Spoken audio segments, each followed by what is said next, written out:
Lord. Oh, and I can see it now, like that it's picking up the sound. Oh my God. Oh, it is. You can see, like, as I'm talking, that yeah, there's moving. Oh my There we God. go.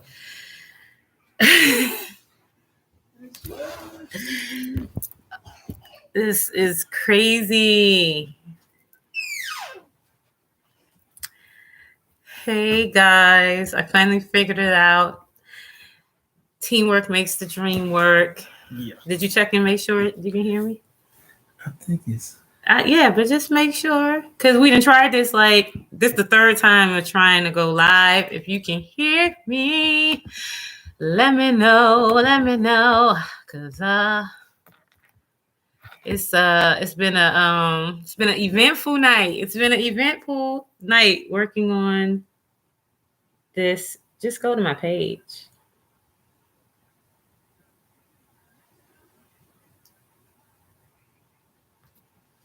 Can y'all hear me? I think we finally fixed whatever was the issue. Ah, yay! So I know y'all can hear me, so I'll start talking. All right. Okay. So, we had some technical difficulties because we never used our laptop to go live before. Because I always use my phone, guys. Because it's just easier when you have your phone in your hand. But something was like, I was like, we're gonna go live, and something was like, use the laptop, and I'm glad I did, because then I got to troubleshoot that, because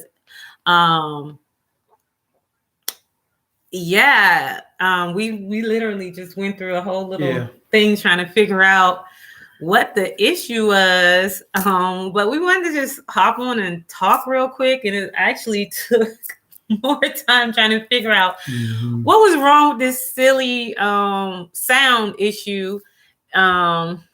But someone had said something when we went live a few minutes ago, and it was like getting your microphones from Kmart. That was hilarious. So thank you for that laugh during what could have been a tense moment.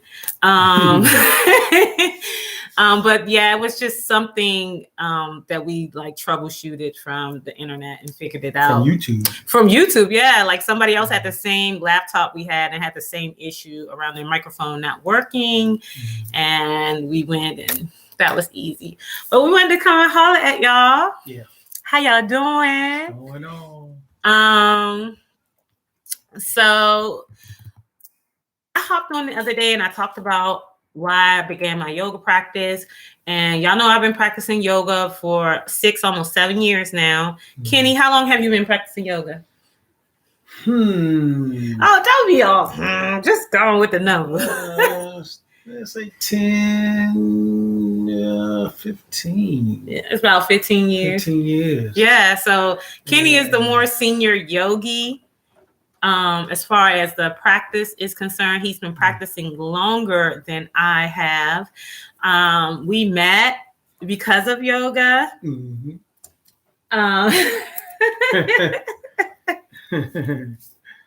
certainly did. We met because of yoga. Yoga is the reason why Kenny is my partner.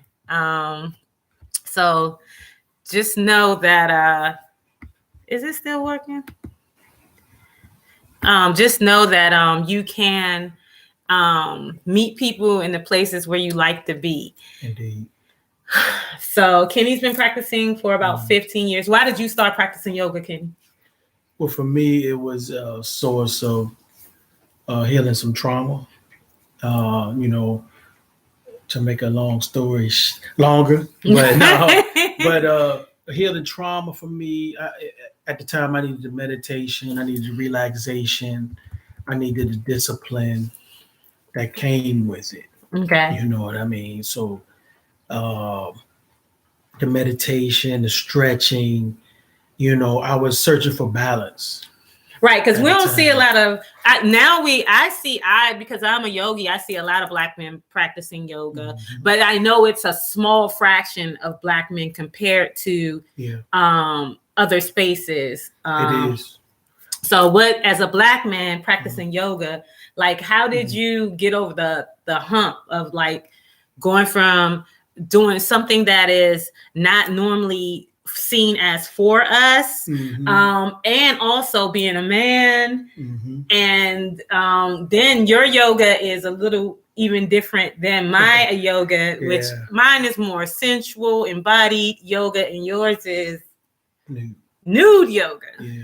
So I started out doing nude yoga privately, and then I eventually got to naturism, where I go out and do it in the woods outside. And I've been in the snow, naked, been in the rain, yoga, all the elements. All the elements. So at that time, you're talking about, it was very few Black men doing yoga, and it was very zero to Black men really practicing naturism and nude yoga. What is naturism? Naturism is kind of the acceptance of all of us to nature and the universe, and respecting nature and understand that we're very similar. That humans and nature. Yeah, human and nature are very similar as far as seasons and healing.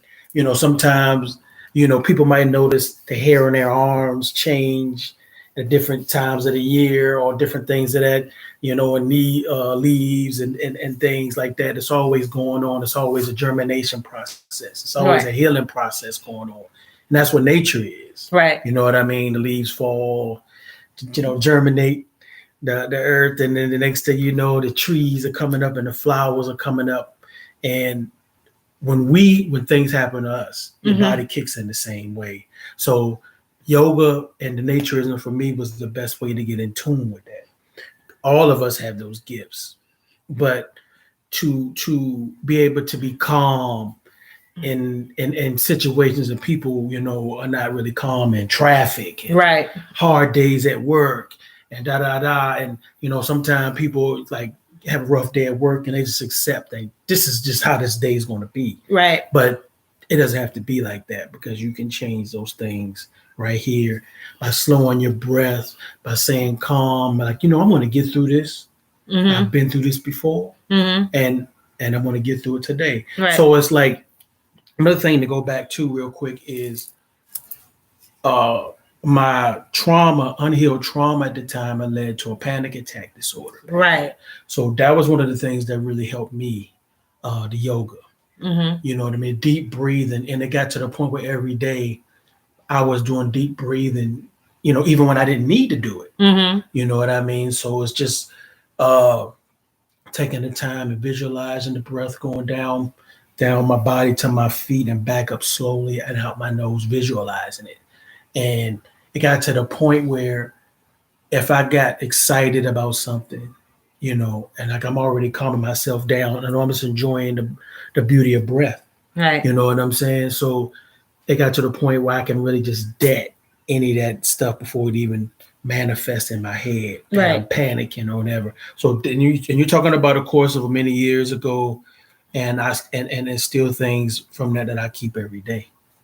Yeah. So you said something about being in extreme situations and how yoga has helped you manage those things. And the first thing that I thought of was like how your yoga can become extreme, because sometimes you're in the snow. Yeah. Sometimes you're doing yoga in places where there might be people, but you got to hurry up and, do it so that you don't get locked up for being out in public, nude. And so I was thinking about how that correlates, how like if you're having a stressful day and you overwork, but then like, I remember I've done new yoga, naturism yoga, yoga in nature with Kenny. Yes. It's not my thing, but sometimes when he goes, I'll say, I think I'll go, not a lot, but every now and then I'll go with him. And one of my most memorable times that other than the time I almost had a baby in the middle of the woods, like a literal baby, I was pregnant. But it was the day that it snowed randomly. And it wasn't even supposed to snow because it was like September. It was like so off. And it snowed like 10 inches here. And we went out and we did new yoga in the snow. And it was the first time I had ever done anything like that. I'd done new yoga and I'd done new yoga outside, but it was always in pleasing temperatures, or at least hot outside where you felt like, whatever. But I hadn't done anything in like ice cold or rain or anything like that. So I was thinking about how when you think about how calm, I remember how calm I had to be to lay in that snow and do yoga, and to be okay with that I was nude. It was freezing. And how much control I had to have over my mind and body to not clam up and shut down and say I can't do it. Because it is challenging. Somebody had said something to me because I wrote a post about how controlled my my processes are, and they say you're not spontaneous. And I was like, no, technically I'm not. I am adventurous though. There's totally different things. There's between spontaneity and adventurous. Adventurous means that I can calculate the risk. Spontaneous means that I don't worry about the risk. Right? So no, I'm not a spontaneous person, but I am an adventurous person. I will try things, which is for me is more in alignment with who I am as a person who you just love anything I say. Yeah, but that was straight on point, because when you think about when you see people walk through the hot coals, right, it's the same thing.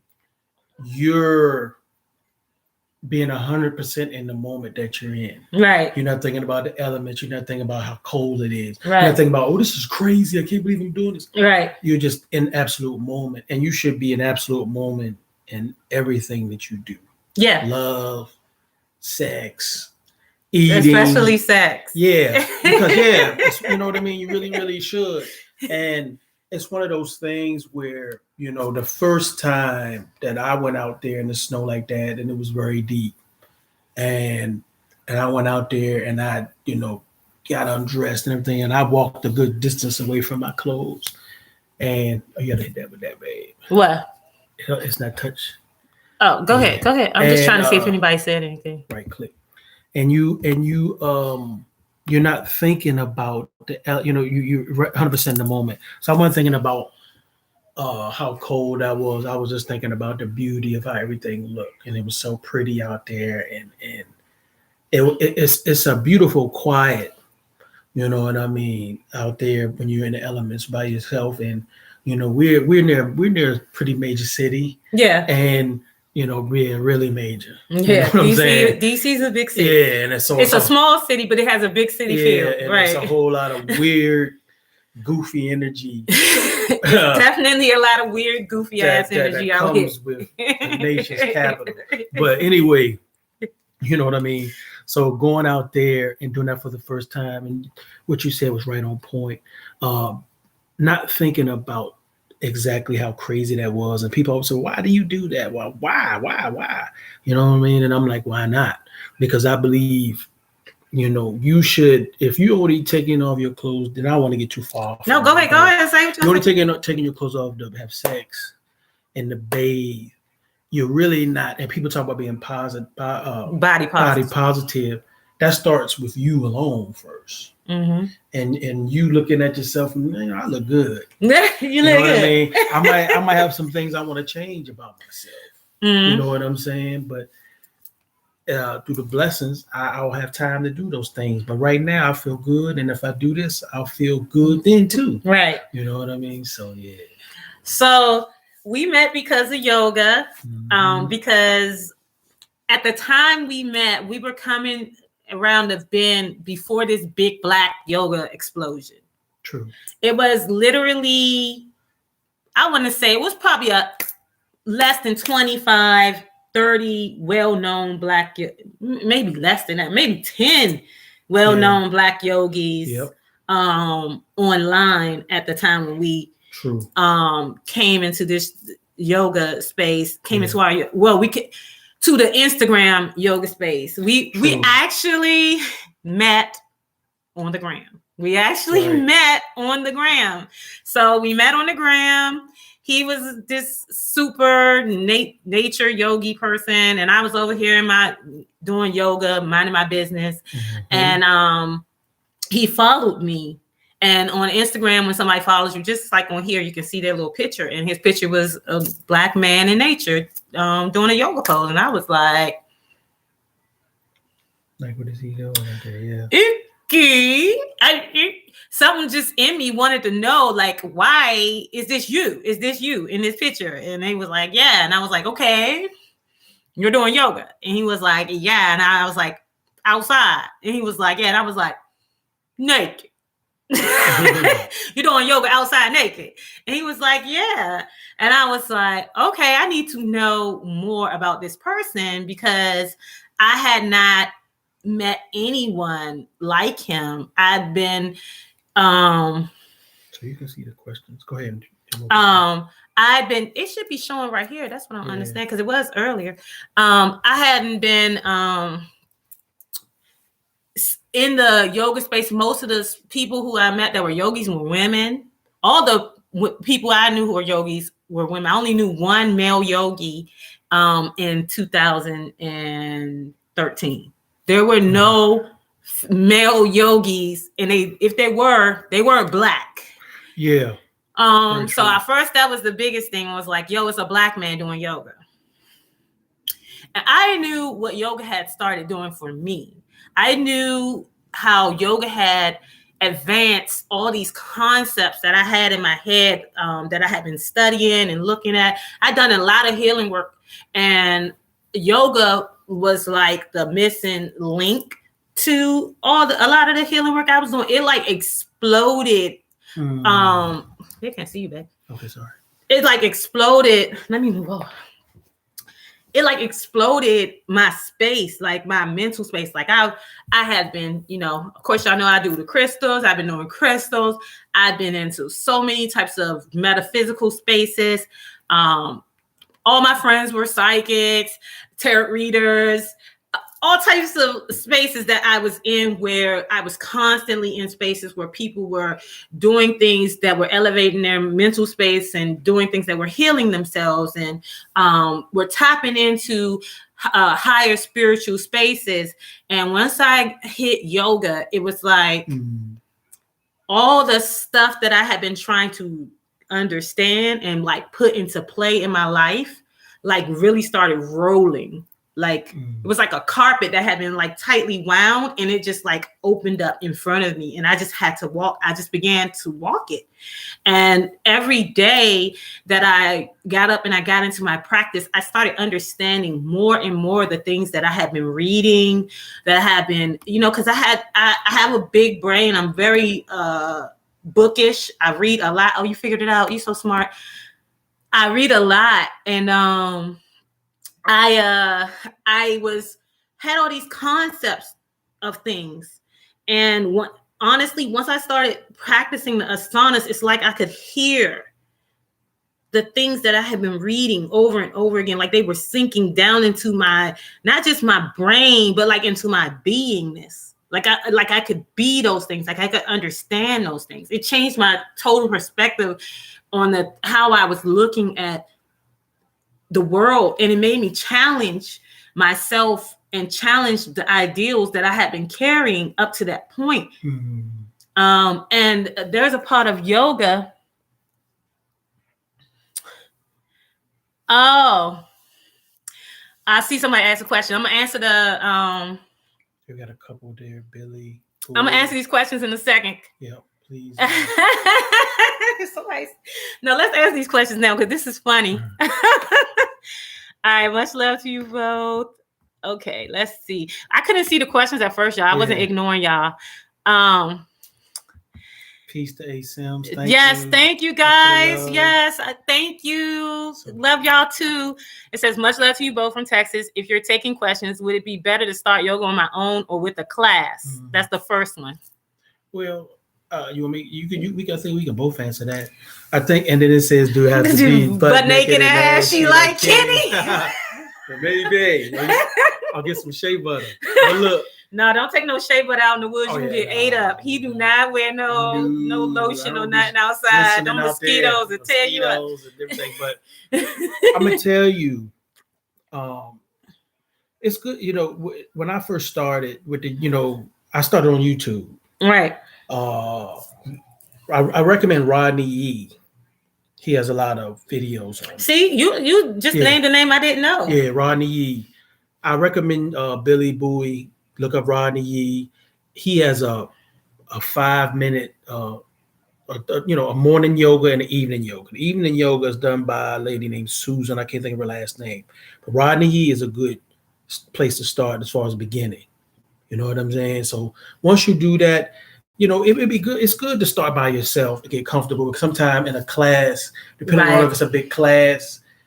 Well, it won't be now, COVID. Yeah, not with COVID. but you won't get that intimacy. Right. You definitely won't get it now. You might need by yourself. So you could, if you want to be ashy, the answer to that, you could do that by yourself. But, with a video, you can pause and you can rewind it and say, okay, let me try that again.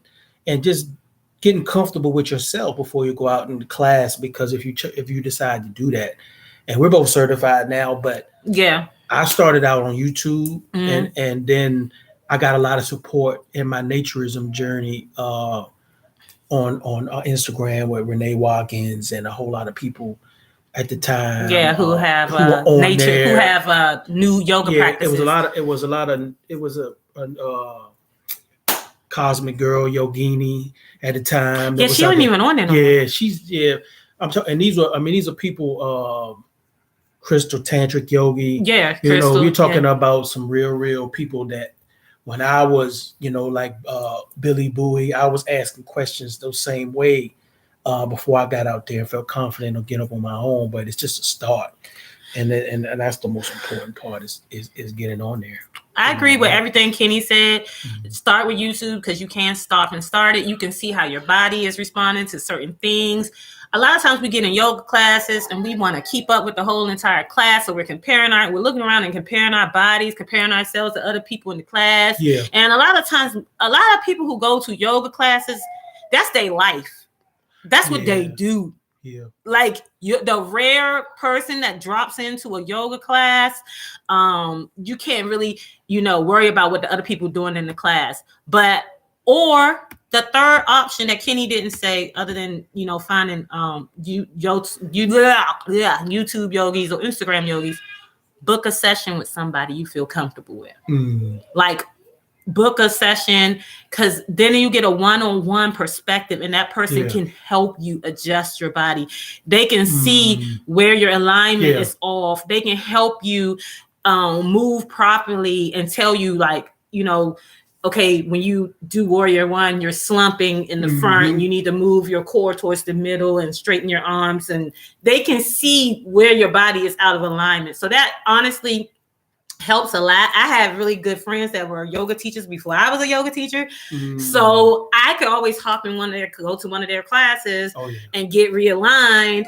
And that's what I would do. I would be at home practicing yoga, and then I would be like, I'm in a slump. And I go to a yoga class, and I would only need one yoga class with one of my friends. Her name is Ash Jasiri on Instagram. Yes. She is a yoga teacher. She is the bomb. Yeah. You want to be ready. Yeah, and she, one class with her, I'm good for 6 months. Yeah. That's how bomb she is as a yoga teacher. She's just like a really good yoga teacher. But she's been teaching yoga for 10 years at least. Yeah. And you don't have to do it butt naked and ashy like Kenny. I think that the main reason that we practice new yoga and that most new yogis who practice new yoga is for the connectedness to your body. Yeah. Sometimes the clothes that they make for yoga are restrictive, especially if you have thighs like me. That's why I barely wear any long pants in any of my videos, because it's very frustrating to feel in your body when something's really tight on your body, and you're trying to, when you're doing yoga, you're practicing listening to your body, and then you put tights on that's constricting you. People in India who practice yoga, where yoga comes from, do not practice yoga in tights. Yeah. Maybe they do now because of the commercialization, but for the most part, most people in India do not practice yoga in tights. That is an Americanized, capitalism-based ideal. And I know that you know that feeling when you've been working all day and you come home and finally get out your shoes. Yeah, when you take off your bra for a woman. And you be like, then you finally just let all of that stuff out. That is 10 times that by a million for being out in the woods like that. And I invite, as people, I invite you to spend a day nude in your own home. You know what I mean? Kitty really like being naked. Yeah, but you know what I mean? But I'm just saying, and just to say, you know what, I ain't wearing clothes today. Or every time I go there, I'm not gonna wear clothes for the next 24 hours or whatever. Right. And it's beautiful, you know what I mean? And so yeah. All right, so then Carlton Coleman says, hey, I read the picture you posted. I was curious to know your sun, moon, and rising, Gemini, Scorpio, something. No. It's I am a Cancer sun, Taurus rising, Sag moon. I don't know but the reason why I'm so sturdy, I'm also a Taurus Venus and a Taurus Mars. So I have 3 planets in Taurus. So I'm really just a Taurus. So what's that? Go to the Ronald Emmanuel. Have you ever read what's this? Wim Hof book. No, this book made me want to start. I'm gonna check that out. No, we can put that on the book list. Yeah, we'll check that on out. Yeah, I haven't heard of that either. And thank you for that. Carlton said, "Oh snap, yeah, dude. I do feel like a Gemini though, because in sidereal astrology, I would be a Gemini. So if we're going by sidereal astrology, I would be a Gemini, and I would have a Scorpio moon. So." As far as sidereal astrology is right, you're on it, buddy. You're on it.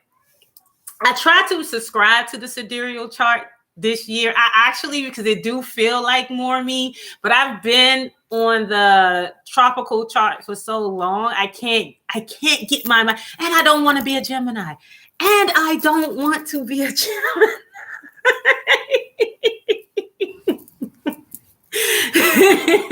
That's the other part.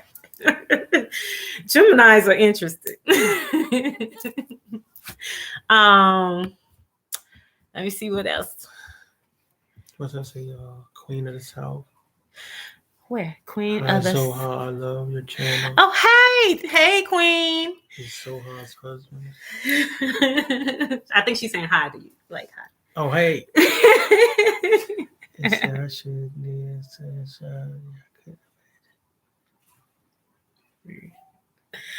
Oh, you're a Gemini. Oh my God. Right, y'all. Oh, Queen of the South. I like that name. Yeah, that's dope. But that's how when we say Southeast, that's how it sounds. South, of course. I'm from Southeast DC. We don't say I'm from South. If they do that, then DC. Like, I'm for Southeast. Yeah, if somebody says they're from South. I'm for Southeast DC. I'm you don't want to go over there, honey. If you're saying South, you don't want to go over there. You need to say South if you want to go over there. Mm-hmm. Oh, yes. Oh, yeah. That is a polarity. You're correct. Get it, facts. Straight like that. Yeah. But getting back. What are we talking about? So practicing yoga brought us together. Yeah. And it's one of the intimacies we share now. Yeah, we still do yoga together. I mean? We haven't done it in about 2 weeks now. Yeah, so you can see the videos on Zoha Meets Light on Instagram. I put them up here too. Oh, you do? I do share them. Even though some people be like, I don't want to see no man in your videos. I'm like, that's my husband. That's not no man. Yeah, I need to so bad. I'm the man. Yeah. But it's all good though. It's all good. You know how people be, they he be interrupting a fantasy, and that's fine. Yeah, I don't want. I get that fantasy. Because I know a lot of people have a tough time with this, but because I don't think that, because my beliefs are that sexuality and spirituality run in this like veins right alongside each other. Yeah. I don't feel like they should be separated. I think that's why we have a lot of weird crap happening in religious spaces, like rapes of little kids and kids being stolen and abducted and all this other weird stuff that happens in certain societies, because we don't allow people to be sexual and spiritual at the same time when it's totally a part of our nature. So I don't mind that people have proclivities or why they watch my videos. That's not none of my business. The reality is that I'm not going to stop being my full self, meaning a sensual person, a sexual person, a spiritual person, so that other people can feel like need to label me for whatever they need to label me for. You understand what I'm saying? Like I can't stop people from seeing sensuality or sexuality from me as I grow more into myself, because I'm not even fully realized as a person. I realized that a lot of my issues came from the fact that I have a natural sensual energy that I had been trying to downplay for a lot of my life, because I think a lot of people do that. I didn't, right. A lot of people do that. But mine is like, if I'm honest, my shit is really potent. Like, I'm really like very sensual. And so I know that for a long time, it was very offensive to me, because I felt like I couldn't get away from that space, like that people see me in that way. But I'm learning, as I have in the last 4 or 5 years, I've just been stepping into it, because the more I shy away from it, the more weird ass situations show up for me. And I'm not interested in having weird situations. So if somebody reads something from me that's sensual or sexual, then that's what it is for them. But I don't have to take it on into my space. But I also don't get to deny that I'm a sensual and sexual person. And I can still have highly evolved spiritual conversations at the same time. And I don't think that sensuality and sexuality are not evolved situations. I just think it's how you have those conversations that can lead to some lower chakra stuff. Because the sensuality, sexuality conversation is something that we deal with a lot, as far as art and the energy that we create on all our platforms, for real. And Queen of the South said healing energy. And that's it. That's right what it there, is. Because if people understood, I recommend people get into a lot of what is called manifestation, what we call sexual manifestation. And you really can get to the potency of what sex really is about. You know what I mean? And when I got to a certain age in my life where I started to be guarded about what type of energy I shared with people. And I think that I think that you see a lot of people talking about tantric and all these things, and I think they misread what tantric really is. What is tantra? Because you're a tantra. Yeah, I'm a tantric disciple. It's number one. It's you opening up all your senses, right, and not just your sex. So you're being chakra am I looking for? Hold up. Root chakra. And starting right here, because when a person reaches their peak, right, or orgasm or whatever, it's it's the way you're breathing. It's all that. It's all starts right here. That's everything does. So, and not getting too far more we're talking about, but I think we're talking about whatever. But Queen of the South said sex, magic, and soul ties are real. Yeah. Oh yeah. It very much is. Oh my God, yes. And I think that's why a lot of time people keep going through the same things and meeting the same people. Right. That's your karmic lesson or non-karmic, whatever you want to call it. Some people call it karma, some people call it dharma, some people just call it cycles of healing. But yeah, I think that sex, magic, I don't know why technically anybody would want to do sex magic on anyone. I honestly think it's just a fruitless idea. And if you ever thinking of it, I'm just going to be the first person to tell you, just don't even waste your time. I remember a friend of mine did something to this effect, and she almost had to kill this man to get out of this relationship with him. And that's the scariest thing I'd ever seen in my life, with my own two eyes. And yeah, just if somebody don't want you, just let them go. Yeah, I mean, that that is a whole big hole to go down. Just do a love spell on yourself. Just do a self-love spell. Don't do love spells on other people. and you shouldn't be doing those spells anyway. I mean, you can spell yourself. I think that's more potent and more that's self-care. Yeah, it is self-care, but it's also, but I'm saying, like, well, everything that we do has a little bit of magic in it. Yeah. Even us having this conversation right now, we're transferring energy. They're transferring energy to us. Everything we do has a little bit of magic in it. Yeah. I think a little bit of juju in it. Everything. Yeah. And we started the conversation talking about being in the moment. And when you're 100% in the moment, you don't have time to be worrying about what anybody else is doing. But that's not how most of society lives, babe. This is the reality. I'm talking about as far as casting spells. Oh, yeah. But yeah, a good Queen of South said spells are real too when the spellcaster is gifted. Yes, they are. They are very real. I don't play. Yeah, I mind my business. I practice West African Ifa, so I do know. Yeah, and I think that spells are real. I mind my business. I don't do nothing to nobody. I don't got time. I think when you really, really see, and I think we both have gifts. We both see that power. It's not something to play with. Well, I don't think of it as power. I ain't saying the power that we have, but I'm saying seeing that, what that really, really, really is and feeling it. I'm so glad you. I just usually see the uploads. Oh, yeah.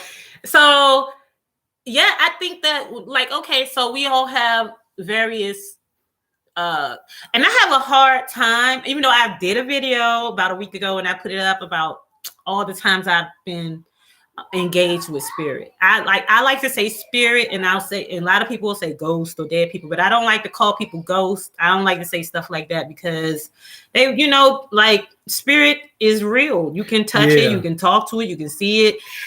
It's not a fly, it's not a ghost. It's not like, yes, I have seen things walk through walls, but I also have felt things that felt very real. So I ain't gonna say a ghost, but having gifts and knowing that you can, I don't think it's a gift. I think it's a vulnerability. It's a vulnerability. It's a level of vulnerability that a lot of people aren't willing to being open enough to receive those things. Yes. Mm-hmm.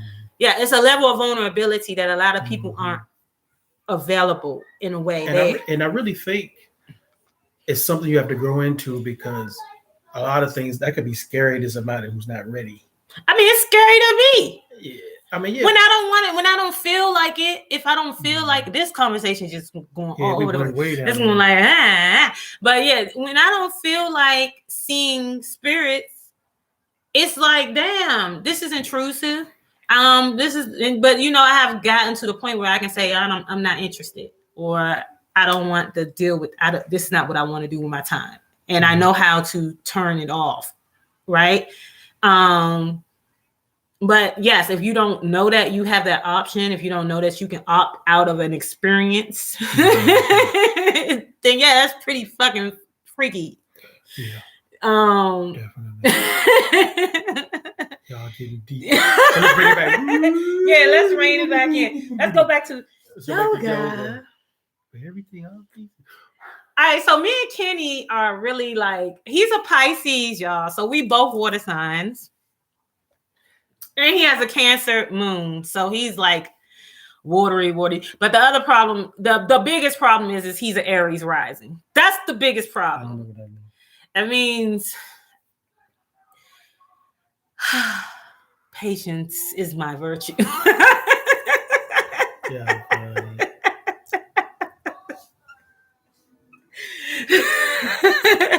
Right, it is. We are very it's a lot of love here, and so there's a lot of there has to be a lot of softness. And it's taken time. When we first got together, we were really, really, really like healing, coming from our respective spaces to the space we were creating together. We were really, really healing, and we had a lot of time alone. Yeah. So I'm grateful to that, because I don't think if we didn't have all of that time when we were just by ourselves and we didn't have to deal with a lot of different things that a lot of people have to deal with in the world, I don't think that we could have sustained ourselves when things got, when the pedal hit the metal, because you know what I mean. I think it would have been a lot harder, is what I'm saying. Yeah, and I think that, and that's so cool you said that, because a lot of people were put in a situation to finally had these conversations because of the pandemic. Right. Yes, like we went through that with ease. It was nothing. But all of a sudden, you don't know when you're going back to work and everything, and you have all of this pressure. Kids not going to school, blah blah blah, and people getting affected by it, and then you want to try to have a conversation that you never had before. Is a lot. You know what I mean? So that really makes a lot of sense. Yeah, we spent a lot of time drinking tea and doing yoga and just talking about our dreams, talking about everything, talking. Like we literally talked on the phone for 11 months before we saw each other in person, because we just like I was going through a lot of things and healing, and I just wasn't ready. And I don't. He said that he was waiting for me to give him my number, but I just was like, well, if he asks, he don't get it. You don't. No one asks, no one gets. Yeah, but I also did that too, because me being the fact that I was on the page naked. Right. He was saying because he was new. Yeah, because I would get a lot of weirdos too. But it was like, but it was like let me check you out first. No, I'm just joking. He said, making sure I wasn't a weirdo for 11 months. No, but literally, I'm we joking. was on Instagram talking for 11 months, like we ain't had nothing else to do. I'm joking, I'm joking about that. But for real, that's not coming from a sexual place. The naturism. No, it's not about sex. You really, once I found out, that, and Queen of the South was talking about energy. It was energy that we were feeling when we weren't in each other's presence. That was very potent. Yeah. So it was. I really wanted, even at that time, to, even though we hadn't been together, to nurture it properly, and handle it properly. So. It was the time when it was time, and it was the right time when it was time. You know what I mean? So, it wasn't something that happened when it was supposed to. Right. So then, we finally met, and we met. I was kidding. Get on out of here. We met in person, and the connection was even stronger than it was online. And that was a sign that this was something that we get to follow through with. And so, I think that having that soft space where we literally talked and just learned everything about each other for 11 months without having sex. We weren't around each other's physical energy. All we had was this typing on Instagram, and it just really like stretched us to be imaginative and to really go into a space and really be vulnerable with each other in a different way.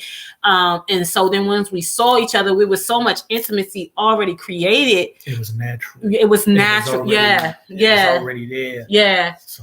So it was natural, and it was comfortable, and of course we had our own shit that we came to the table with, but we had talked about, we were already talking about those things in our process online. So Yeah. we knew what we were getting into, and I was going through a divorce and had a lot of shit going on, and we were just really like upfront with each other about our lives and figuring it out. And so having that already, having that foundation, everything that's come at us since then has been not a cakewalk, but it has been pretty doable.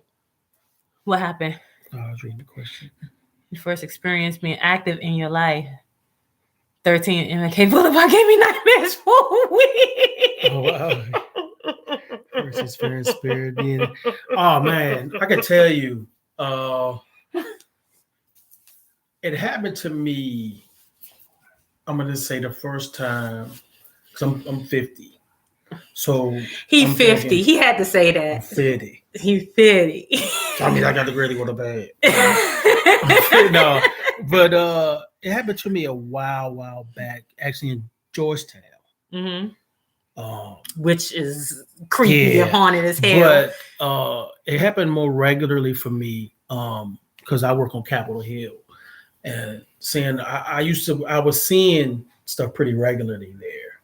You know what I mean? And so maybe about 6 years ago, more regularly.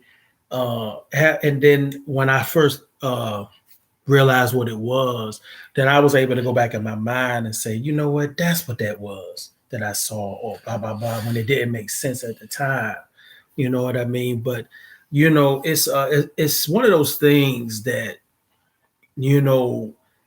I've actually asked people about, because I always try to be respectful of whatever I'm seeing, or because I don't know if they're elevated or what's going on. So I'll be respectful but yeah, it's one of those deals where, like you say, like, okay, not today, guys. Yeah, but when you used to go to work and you used to go to Union Station you would see. I think it's like, I ain't never seen anything in Union Station, but I also don't like Union Station for various reasons. Yeah, if anybody like Billy Bowie, he said he lives in this area, MLK Boulevard.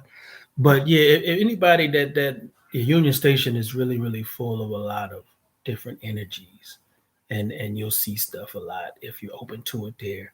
And yeah, that's really, to answer your question, that's really kind of the place where I got more comfortable seeing things, because I would be there in there every single day. And it would be a time where you look and like, okay, what's going on? You know what I mean? and then they got regular, like, okay, how you guys doing? And I'm gone because I'm doing stuff, but respectfully, not to be disrespectful at the moment of anything, but yeah, that is something that's a subject we can talk about, for a billion years. But your grandpa always. Oh yeah, that's excellent. When we yeah, that was, and that's excellent, Billy Bowie, because that is what got me comfortable. My grandfather, and me and him were super duper close, and he really stepped in, as far as my dad, and it was some times where, I would see and see him and not say anything about it, because I know it would be uncomfortable. For your mom and your grandma, and some people are just not going to get that. You know what I mean? And it's not really for everybody. But yeah, that's where I really got comfortable. Now I'm talking it out, saying it out loud with it, with having that. I say it's a gift, because it's if the ancestors are talking to you and dealing with you, because half of the time you're here because of their prayers, and the sacrifices they made anyway. Right. So yeah, I did forget one encounter in my stories, but it's not my story. It's a story that's about me. It's when we going into the spirits. When I was getting divorced from my ex-husband, the prayers in their blood. Yes, Queen of South. You on it, sis. Yeah. You gotta do it. My ex-husband and I were going through our divorce, and it was getting very tense because, you know, feelings, emotions get high, whatever. And he and I had a very heated argument, and I told him, you know, at the time I was so angry. I put my hand down on the plates in the kitchen, and I was talking to him, and I was like so angry. When I looked down, all the plates were broken under my hand, and I was like, I'm really hot. Like, I'm hot. And I just looked at him and I said, you gotta go. You gotta go. We can't stay in this, we can't do this separation under the same roof. We can't do it. You gotta go.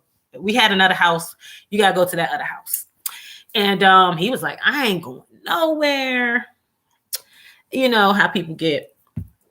And that night, while he was minding his business in the basement, because that's where he had been living, my grandmother, who has been dead since I was 20 years old, came and paid him a nice visit and walked up to him and looked him dead in the face and told him he had to get out the house.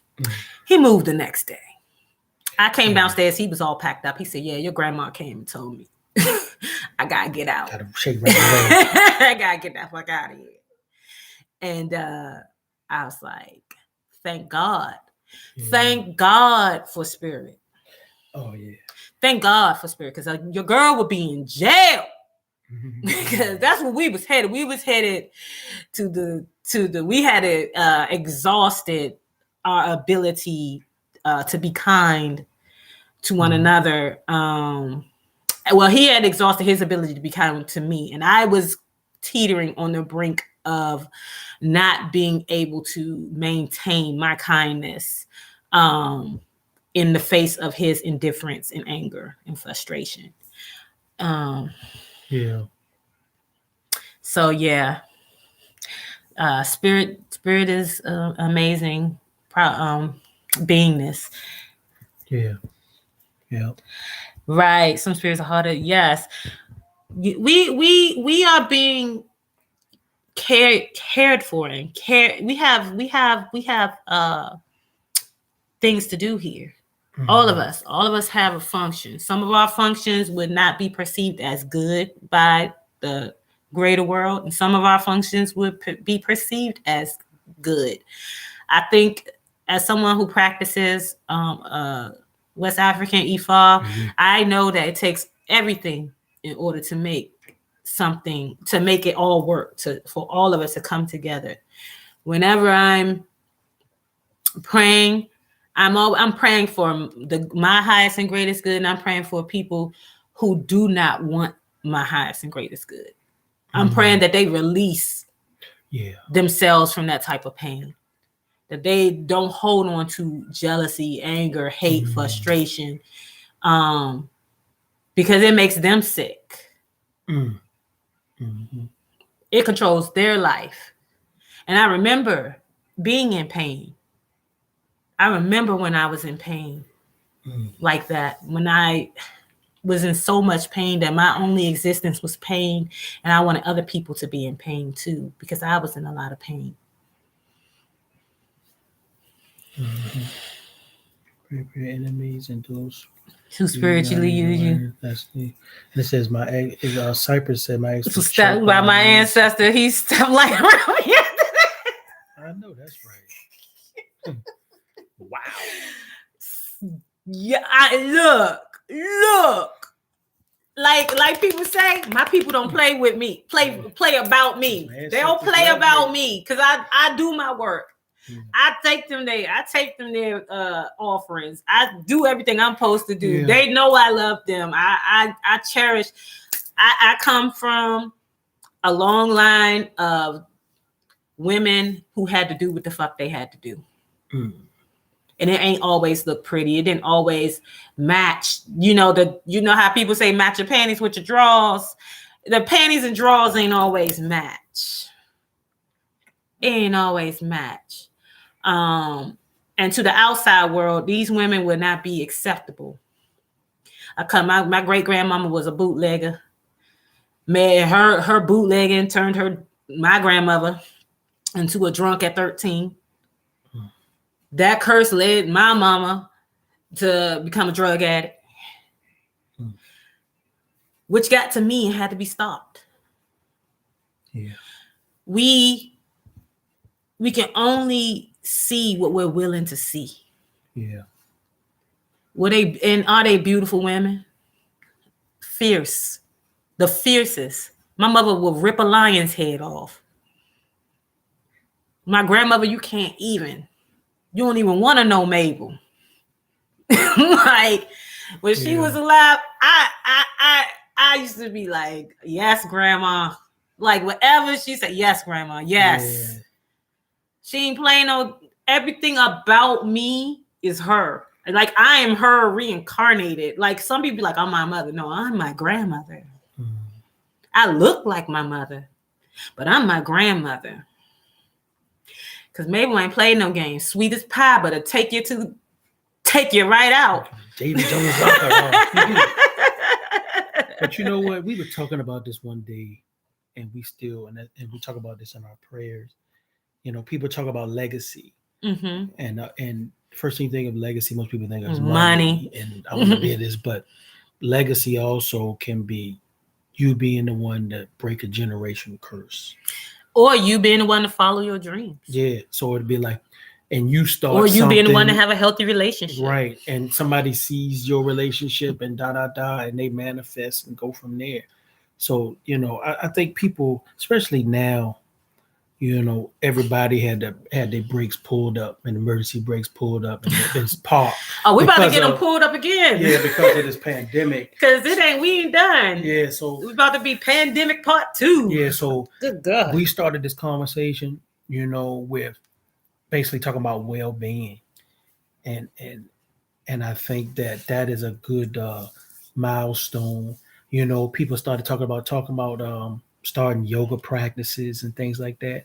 And people have started businesses during this pandemic, and people started yoga, and people started things that have changed their lives for the better and positive things. So let's keep that positive energy going. Ashe. Billy Bowie said, I understand the universe has intelligence and power beyond what I have, but I just don't think I could handle seeing those things that you both say you seen. I just start swinging. I know that's right. Your people know not to walk up on you. They know you. They know you sensitive. They wouldn't do it to you. When you ready, then if you ready, if and when you ever ready, they come knock on the door. Maybe they'll just send you a dream. Maybe that's where you are. Because they are talking to us in our dreams. Now, that's a good point. You know, there's various ways spirit communicates with us. It's not always about seeing spirits or ghosts or anything. It can be, or somebody's giving you a message. Yeah. Or it's you seeing a message, hearing the same message over and over again, or reading it or something like that. We always engage in spirit. We don't have to do it in a way that is supernatural. Yeah. Queen of the South said, I'm my great grandmother. I'm blessed to have a photo of my great grandparents in the old days. It looks spooky how much I look like her. Oh, I love that. You should redo it. You should find an outfit. Yeah. I wish my family was big on pictures. Like I literally don't have any pictures from my childhood. Like we just wasn't big on pictures. Yeah. We just wasn't big on pictures. So I have like 2 pictures of my grandmother. I have no pictures of my great grandmother. None. I just remember her as a child being this little tiny lighter version, thinner woman. That's it. How do you begin to heal on your behalf? Therapy is not something that I have found helpful. Culture is just not healing for me. Heal. What are you trying to heal? Is it trauma? Is it you don't have to say the trauma, but is it a type of trauma, or is it a belief system, or is it a something that like a parental issue? Like it depends on like what you're addressing.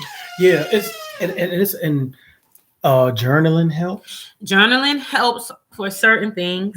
Yeah. But sometimes if you say if you had sexual trauma, it'd be pretty hard to write it.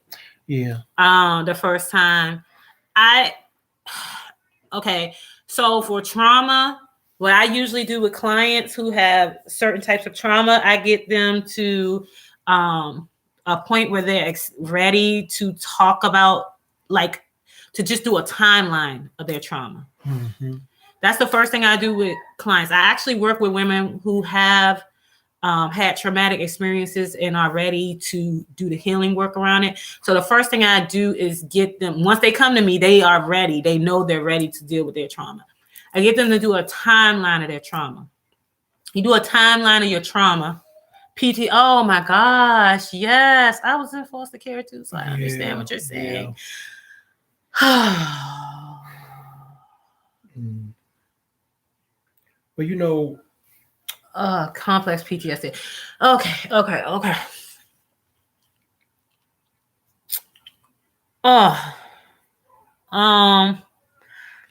You're saying therapy. Have you tried to find a Black therapist? Yeah. A timeline of trauma is very intense. That's why I generally tell them do 2 to 3 years at a time, not the whole thing. We're going from age 0 to age 25, because technically you're not an adult till 25, because that's when the cerebral cortex develops. And that's when your decision-making process kicks in. Everybody under the age of 25 is not making good decisions because they don't have the ability to do so. At the age of 25, with all the information you gathered, plus your cerebral cortex developing, you do that. It's tough because, you know, and I can say, Excuse me. Huh? Who took down the Legos for Molly? Okay, it's fine. I'll clean them up. Okay. I was as a kid, I was molested. Yes. And around the time that we got together, is when I started really taking on that. Right. And, you know, sometimes I think when people talk about being ready, you know, sometimes you might feel you're not ready because you're feeling pain. Mm-hmm. And it's not comfortable. And it gives you all the energy and all of the blah blah blah that gives you this to make you think you're not ready to go through it. To you mean every time you touch that wound, it feels right and too vast, and right, so you run away from it. Yeah, and you don't, and it's like you know, because it was times where, you know, I was 47 or 40, like 5 years ago when I told my mother. You were 45. Yeah, when I told my mother what happened to me.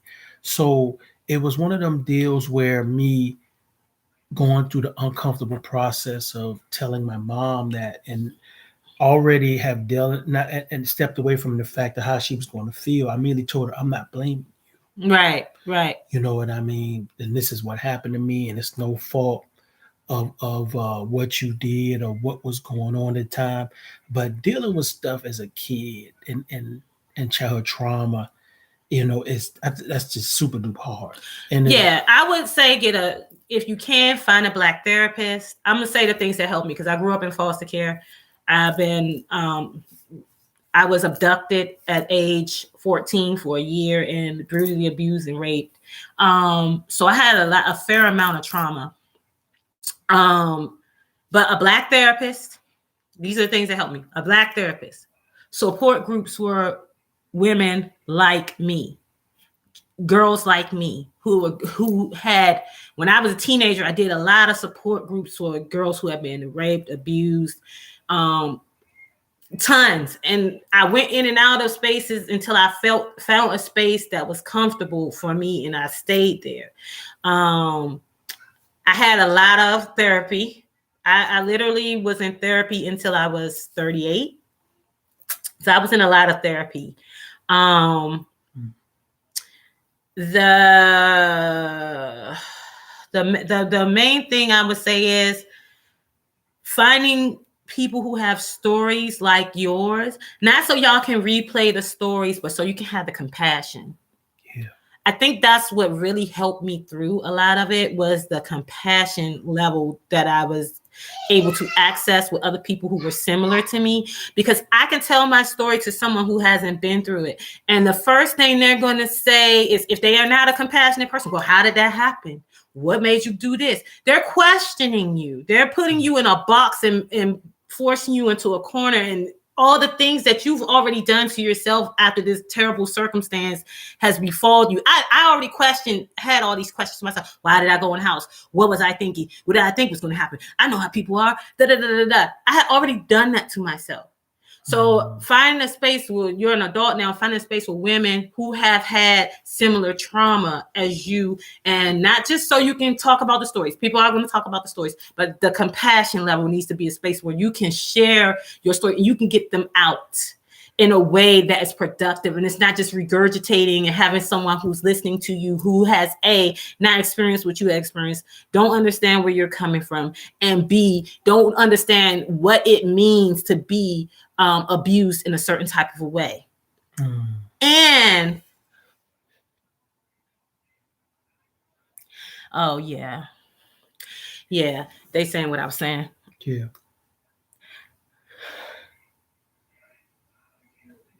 No, they don't dictate the things. I'm reading y'all comments in my head. I should be reading them out loud. But yeah. In it, I don't believe they dictate who we are. That's why I don't start my story in that way, because that is a small part of my story. Being abused in that way is a very minute chapter in my story.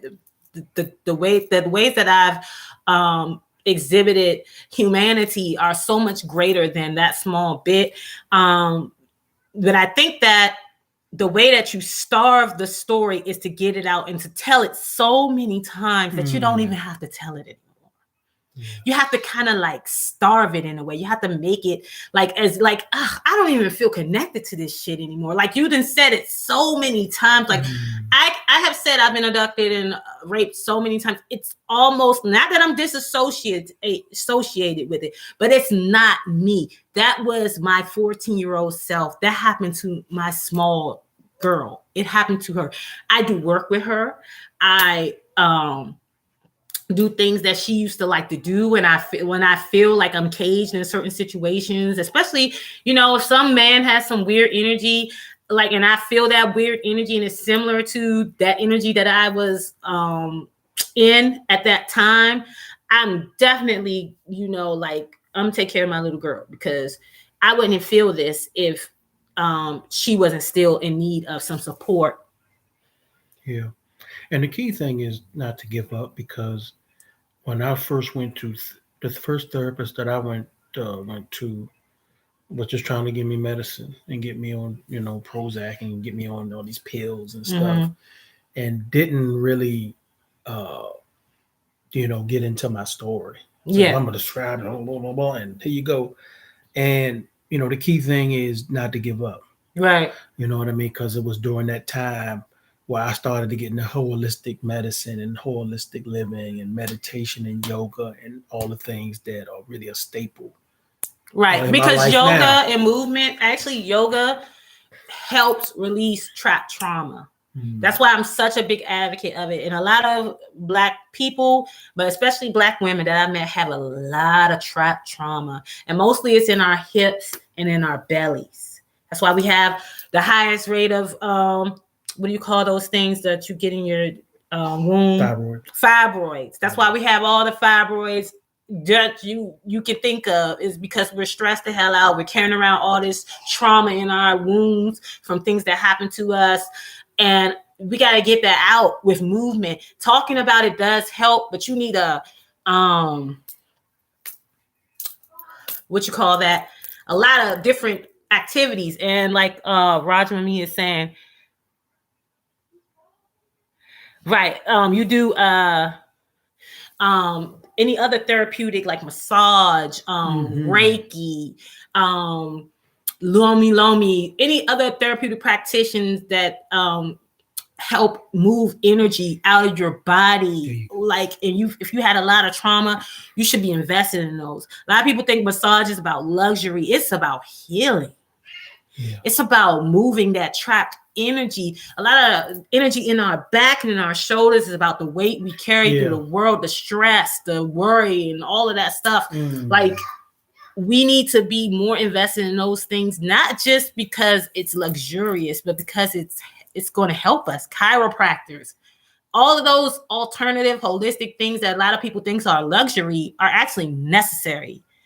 Yeah. They're actually that's for me. I go there before I go to the doctor and say, okay, I'm gonna try everything I can try before I show up at my doctor's office saying something is wrong with me and they give me a medicine. Right. Because I might not need a medicine. It could just be trapped stress, trapped trauma, trapped pain in my body that's causing me to have these issues. And most of the time it is. Yeah. Because when I was anxiety and all the things can cause body ache and make you feel like you're really, really sick. Yes. And your body's hurting and you feel like you can't move.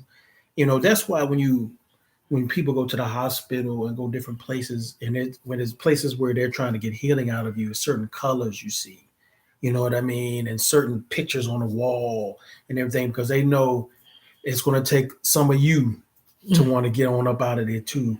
You know what I'm saying? And heal. Yeah, it was something you said.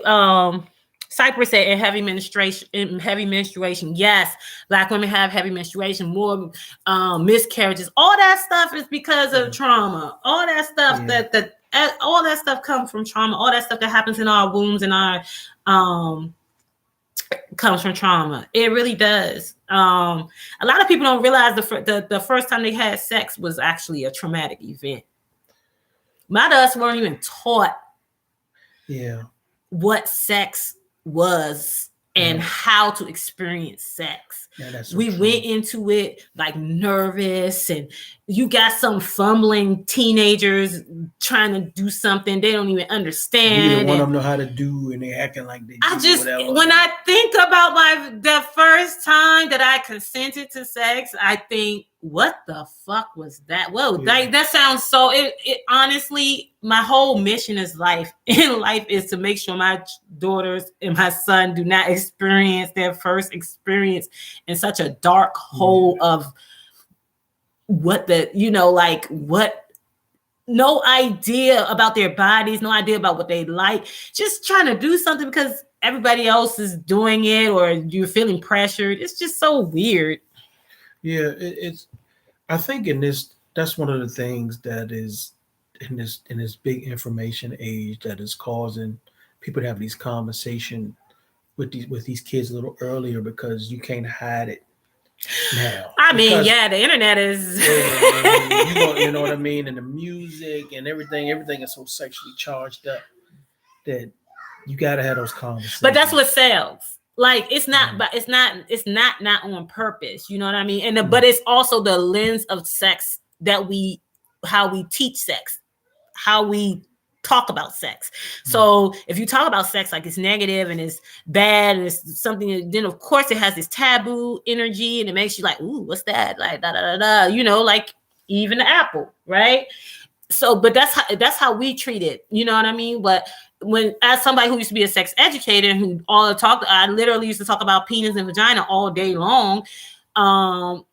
So the way that I think about sex is different than the average person thinks about sex, and the way I think about teaching about sex is different than the average parent would think about teaching about sex, because I'm not thinking about that my children won't have sex, or that they won't enjoy sex, or that they should be scared of sex. We talk about their body. I've been talking to my kids about their body since they was 3 years old. They know every body part. They know all their body parts, not just their vagina and their penis and their scrotum. They know all their body parts, what they do, what if somebody touches them in their body parts, what they're supposed to do, who they're supposed to tell.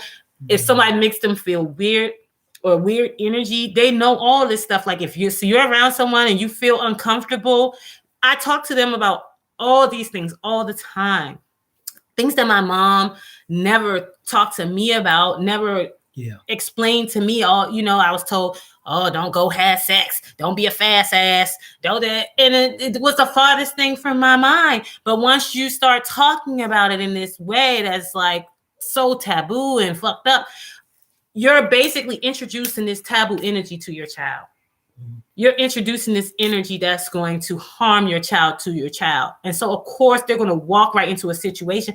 Of course, I walked right into a situation where I was abducted and sexually abused because I was told I was going to be abducted and sexually abused by being told that sex, that being a sexual person was a bad thing. Yeah, and read that comment. Oh, somebody said, why doesn't yoga sell? Why doesn't yoga sell meditation? Why doesn't yoga sell? Why doesn't meditation sell? Why doesn't grow sales? The truth person doesn't make money. Yeah, I think that, and that's a good comment, because I think that, and it's not status quo to get into behavioral health.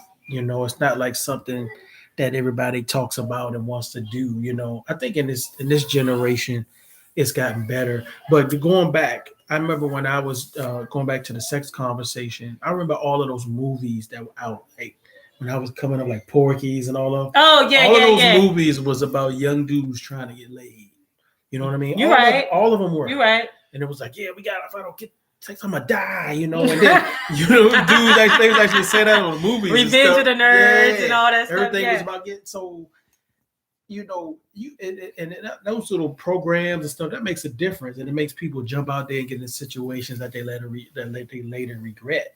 Right. Because it's such a charge to get out here and do these things and not doing them the proper way. But I think that's the part of this 3D 3D experience, is that everything is a polarity. So if it's good, bad, light, dark, right, wrong, yes, no, up, down, like as long as you have these extremities, like something's here and something's here, then nobody wants to be here. It wants to be neutral, because if you don't choose a side, then you're not about it, right? So you have to go to choose your side or whatever. And I realized that was a huge theme of our childhood. Like, all the cartoons was that way. You had He-Man, they would fight, he was fighting Skeletor. Skeletor was an evil magician. He-Man was the brave young master who walked into his power and was bestowed upon. And all the cartoons were like that. The Smurfs, Gargamel. Skunk that be always trying to kiss the man. Oh, that was weird. Yeah. But like the whole time. But all the everything we were introduced to was a polarity, and they maintain that through this day. Most things are polarity. The one cartoon I love I would let my kids look at is Steven Universe, because it actually introduces the world through a lens that is not polarizing. Doesn't let you think that being good looks a certain way or being bad looks a certain way. You could totally have moments of goodness and badness and be a good person. You could totally have moments of goodness and badness and be a not so good person. It's really not like one act is a totality thing, but I think that the way we were raised, that it was like one act is a totality thing. And that mindset, that belief is what runs a lot of people's minds to this day. Even I had put up a picture in the thing in my community on YouTube, and somebody said something about being naked and such and such and such, and had this whole long paragraph. And so I was like, but I'm not naked. And they were like, you said being yourself. I said, what about being yourself implies being naked? How did you get from me being myself, being naked? Being yourself could mean so many things, but because of polarity, because of opposites, people automatically think if you're not in societal norms, you're at some extreme that they don't want, that they think is abhorrent. Okay. And for him, nudity was an abhorrent thing, right? So he had to go there. And it's just really sad, honestly, that we have that my kids are going to be going to school That's what it is. It's like I just think about the options of people that my children have to marry, and I get frustrated because I don't feel like enough people are doing the work of healing their minds and their spirits, and cleansing their belief systems, and allowing themselves to be stretched and expansive in ways that are not polarizing. I just went on a whole rant about polarization because I really think it's a problem. Let me look at these questions. Yeah, and I mean that's straight on point. And there was a comment on there about someone we took time and replaced it with money and yeah. tools within could help you live longer, but we want guns, cars, and clothes and money. You're correct. Yeah, because we a second ago we were talking about the movies that were sex forward. This generation is more things and cars, diamond chains. But who gave them that idea?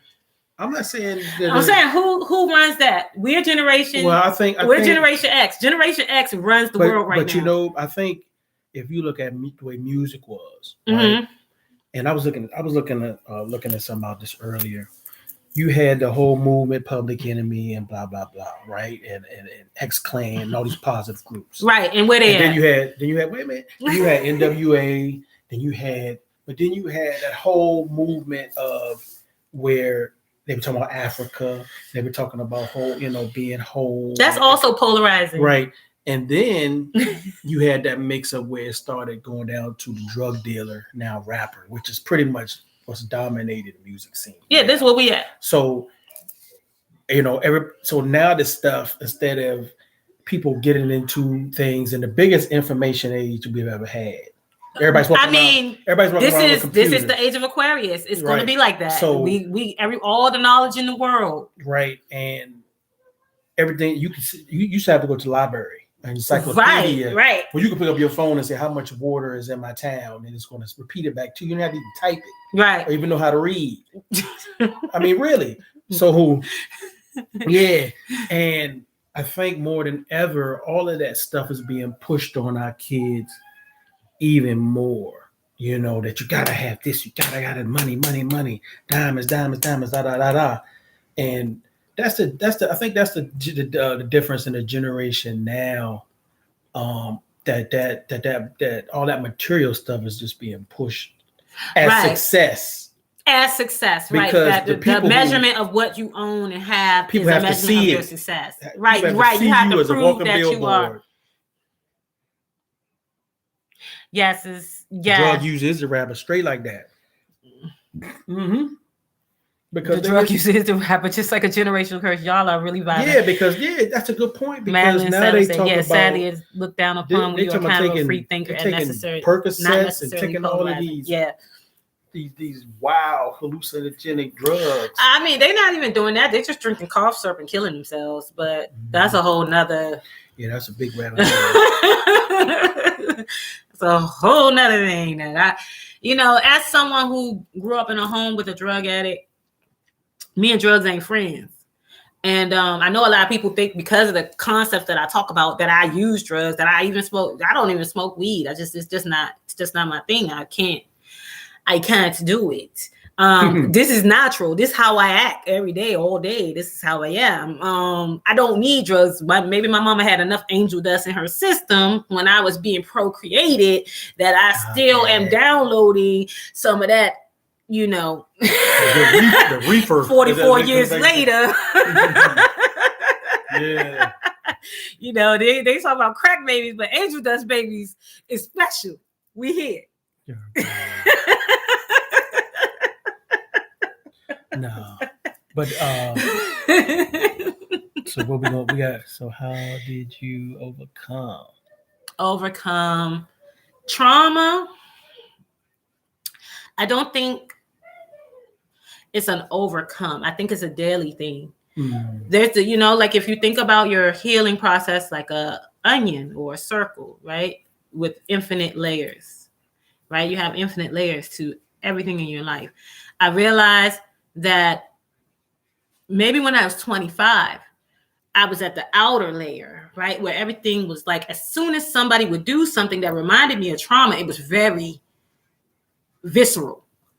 I had no protection. I hadn't gotten inside a layer yet. So I would overreact to any sensory to my trauma. And as I started doing the healing work and I could walk around and go more deeper into the layer of my onion, I had that outer scar around me now. Like, yeah, somebody had touched it before, but it wasn't as, I didn't react as viscerally. I still reacted. Right? Yeah. And then I learned, this thing spikes my trauma too. So now I have a list. If somebody touches me in this way, this spikes my trauma. If somebody says this to me, this spikes my trauma. Then I go around that bend again. And now I'm 3 layers into my onion. So I have 3 layers of protection that I know that these 3 things trigger me. So I'm working on those things not triggering me. Yes. Right. And I keep doing it. I'm still walking into my onion. I'm probably about 30 layers in. I probably will be 100 layers in by the time I lay my body to rest. But that's it's different each and every time. Each and every time there's a nuance to the healing work that I get to do. Each and every time there's a layer that I get to uncover that I didn't know before. Like now, sometimes, it's just a tone in somebody's voice. It's not even actually what they're saying. It's a tone that reminds me of a trauma. And it's not even the person, but I know it's my trauma. So I have to address and I have to say, hey, it's not your problem.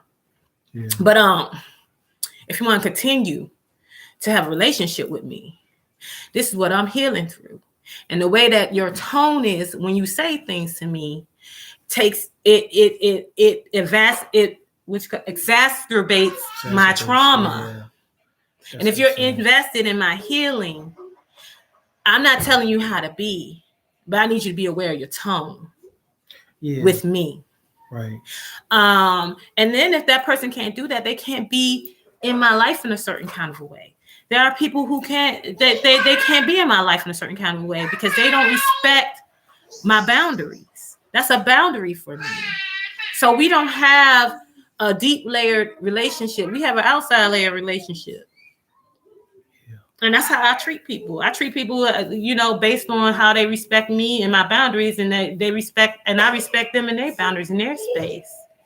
Because we've all had things happen to us. We've all have traumas. It's almost an inescapable deal in this life that you don't have a trauma, and everybody's trauma is different, right? Something that might be traumatic for you might not be traumatic for me, and something might be traumatic for me might not be traumatic for you, right? So that's like even when you're in a relating space. Right? He knows that one of my traumas is tone, loud voices. Like I can't. If you want to talk to me and you feel like you need to raise your voice, then we can't have a conversation. And one of his traumas is curse words. And I'm a cursor. So, but I have to take curse words out of my language when I talk to him. Like curse words were for fun. But like I can't curse. I can't when I'm heated. If I'm tight, I can't be like, what the fuck? Da, da, da, da. That he's not gonna respond to that. That's not his jam. Mm-mm. And if you want somebody around, you want them to love you, you want them to value, you want them to respect you, you'll love, value, and respect them. Yeah, it's and it takes time. Yeah, it's like knowing, when we need to do this, talk about this a little bit later, and being able to say in the grand scheme of things, we're not trying to hurt each other. Right. So it's no reason to us to get into some heated thing. We're gonna come back when cool heads will prevail. Cool heads prevail, right? Yeah. But yeah, cool. A couple people said some real good things. Billy said he had to go, but he said we were too young. He wanted us to do some tips on how to stay looking young and healthy. So we had to come back and do that. I appreciate it. And somebody said that they look forward to their kids growing up and watching Zoha kick that knowledge. That's awesome. Where you see that at? It was up there. Where did it go? Oh, okay. You want to snapshot that? Yeah, but real good vibes and real good healing conversation. Oh, how look young and healthy. Yes, we'll definitely do that. Or I say it's a pet peeve of mine. I have kids. I don't know. It rubs me the wrong way, but I understand that system of every scar creates outer ring, if you understand correctly. Yes. Okay, I know. Y'all want us now? Okay. Hold up. The kids are Hello. oh God, that's Asa.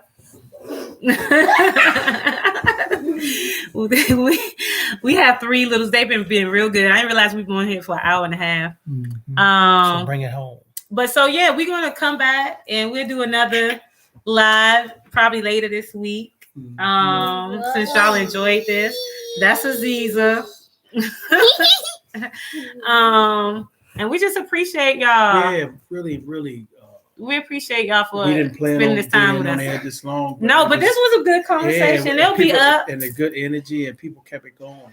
Yeah. You know what I mean? But I also started my own page today. Naturism Oh yeah, Yogi. he started his own page. Yeah, I'll put it in the comments. Yeah, Naturism Yogi.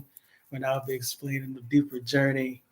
He gonna be naked. talking about being doing yoga nude Not just that, but and nature it's and part of it. naturism and all that people that stuff. want to get out there. Thank you both. This was amazing. Appreciate that, and appreciate the wonderful energy. Thank y'all. Thank you so much. Y'all have a good night. Good Hope night, the rest peace. of your week goes so beautifully. If you just, surrender. Done. It's already done. That's correct. You got that Already done. right. You got that right. Already done. That's right. You did it already. It's already done. All right, y'all. Stay up. Love. Peace. Peace.